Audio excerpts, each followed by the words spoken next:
Otep à tous, bien-aimés frères et sœurs. L'Iran est un casse-tête. Les Occidentaux ne savent plus quoi faire. Ils envoient maintenant le directeur général de l'agence à l'énergie atomique, qui n'a pas pu arrêter ni Israël, ni Donald Trump, pour qu'ils ne puissent pas bombarder les sites nucléaires de l'Iran. Il n'a pas pu l'arrêter. Il n'a pas pu les arrêter. Il n'a rien dit. Il n'a pas pu. Et d'ailleurs, est-ce que sa position compte? Maintenant, comme ils ont un problème grave, on le cherche encore. Écoutez, monsieur vient, il vous dit que depuis la période de la guerre, là, la guerre de 10 jours, dès que la guerre de 12 jours a commencé, ils ont perdu les traces du nucléaire iranien. Ils ont perdu les traces. Ils ne savent pas où c'est parti, ils ne savent pas où est-ce que ça y est. Et les amis, très bien, ok. Bon, à supposer que lui, il veut faire le travail. Il dit, il faut maintenant qu'il faut qu'on retrouve les traces là le plus rapidement possible. Nous, c'est ce que nous cherchons. Nous avons vraiment besoin de ça parce qu'il faut qu'on contrôle ce qui est en train de se passer. Les amis, c'est incroyable. Donald Trump a dit qu'il a tout détruit. Les amis, vous n'avez pas entendu ça? Ou bien c'est seulement moi qui ai entendu? Trump a dit qu'il a tout détruit. Israël a dit qu'ils ont atteint les objectifs. L'objectif fondamental, c'était de détruire le nucléaire iranien. Ils l'ont atteint. Mais qu'est-ce qu'il cherche encore, ce bandit? Oh, il veut qu'on lui dise là où ils ont caché ça. Comme ça, il va aller donner ça à Israël et à Trump pour qu'ils aillent bombarder. Il pense que les autres sont bêtes.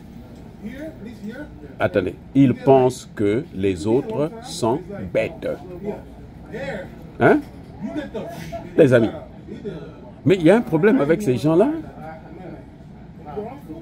Comment un type qui est comme ça, qui sait que c'est un produit dangereux, qui n'a aucun pouvoir de contrôle, ni d'Israël, ni des États-Unis, il ne peut pas leur interdire de faire. Les frappes, je vous ai dit, les frappes, c'est comme si tu avais largué l'arme atomique sur le sol iranien. C'était ça, c'est ça le but. Ce qu'ils ont fait avec Moscou, c'était pareil.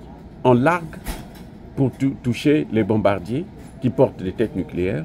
Heureusement que Poutine avait fait comme il a fait, comme l'autre a fait. Il a enlevé. Vous avez bombardé à rien du tout, du vent. Des coquilles vides. C'est ça que vous avez détruit. Et vous voulez qu'on vous donne encore l'accès pour que vous allez contrôler. Vous allez contrôler pour les États-Unis. Ils n'ont qu'à vous dire là où les États-Unis ont placé les leurs. Mais attendez, ce garçon est un voyou. On leur a fait la guerre pour ça. Et vous pensez qu'ils vont continuer à coopérer avec vous? Le Parlement iranien a demandé que non, nous, il faut suspendre ça. Ils ont suspendu. Hein. C'est maintenant le problème qu'ils ont parce qu'ils ne peuvent plus savoir là où ça se trouve. Les Iraniens ne veulent pas leur dire. D'ailleurs, les Iraniens ne peuvent rien dire puisqu'ils ont tout détruit. Donc qu'est-ce qu'ils vont dire? Ils ne disent rien. Ils ont tout détruit. Voilà le but du jeu. Voilà le problème. Vous ne pouvez pas passer votre temps à venir détruire ce que les gens construisent avec leurs propres moyens, sous prétexte que non, c'est pour votre sécurité. Et vous voulez qu'eux, ils ne puissent pas assurer leur sécurité à eux. Il y a un problème là, sérieux.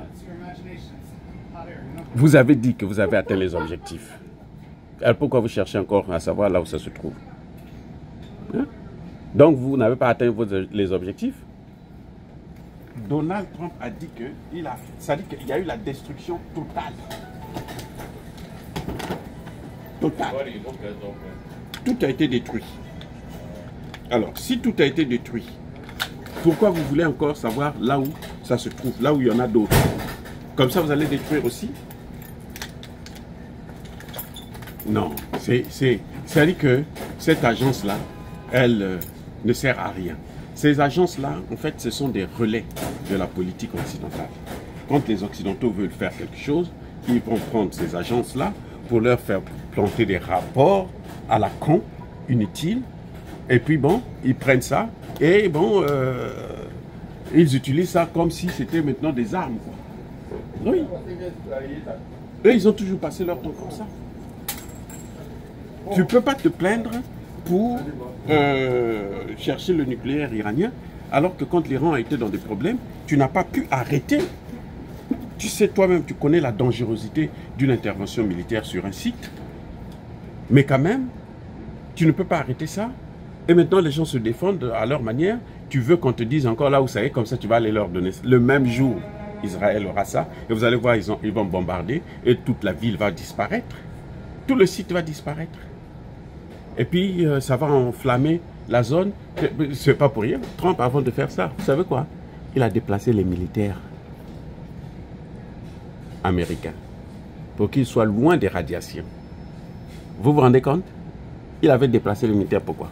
C'est pour qu'ils soient loin des radiations. Parce que ça devrait arriver aussi en Arabie Saoudite, un peu partout. Mais le problème, c'est que il avait oublié que les autres avaient pris des précautions, puis ils savaient qu'ils devaient le faire. Ils savaient. Et ils ne vont pas encore commettre cette erreur-là de donner ça, les adresses, les sites, toutes les localités et tout. Les noms des chercheurs, on les a massacrés. Vous massacrez des chercheurs. Vous voulez que les gens puissent faire ça comment? Ah, écoutez, c'est-à-dire que Raphaël Grossi, c'est un idiot. C'est un idiot. C'est un idiot. Moi, je dis c'est un idiot. Il ne connaît rien. C'est un traître. Il a besoin seulement de l'argent, c'est tout. Voilà, c'est qu'il est un lèche-cul. Ça ne vaut rien. Incroyable. Incroyable. Ils ont tout détruit. Le ministre des Affaires étrangères iranien a dit, ils ont tout détruit. Tout a été détruit. Le ministre des Affaires étrangères a dit, maintenant lui il cherche quoi encore? Il cherche son cul ou quoi? C'est un malade. C'est un malade. Ils ont tout détruit, vous demandez encore d'autres. Ah, vous voulez qu'on vous donne encore d'autres informations où se trouve maintenant l'ayatollah Khamenei, là où il dort, comme ça vous allez aller le bombarder aussi. Oh là là, les amis, soyez bénis, soyez abondamment bénis par le Dieu de Kémité, par nos ancêtres. Vive l'Afrique éternelle, j'ai dit et j'assume.